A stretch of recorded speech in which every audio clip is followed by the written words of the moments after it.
nous avons privilégié cette démarche de proximité dans le cadre de rencontres multi-acteurs parce que ce n'est que dans la co-construction que nous pouvons arriver à arrêter les meilleurs modes opératoires qui nous permettront, dans une approche inclusive et consensuelle, d'aller de l'avant pour la seule finalité qui vaille dans le secteur de la décentralisation. C'est des prestations que nous devons délivrer pour les communautés et les populations à la base.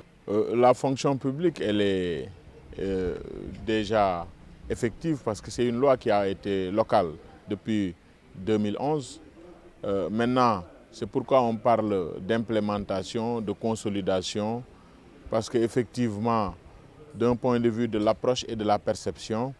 c'est un métier dans le soft, c'est un statut.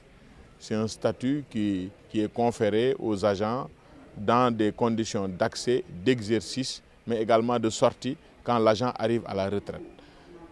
Et au niveau de la direction du centre, donc le fichier qui est à jour dans le cadre des agents en règle dans la fonction publique locale est en train d'être consolidé. Un fichier, il est vivant, il est consolidé en fonction des nouvelles situations de droit qui se présentent d'une part, mais également en fonction éventuellement des départs à la retraite.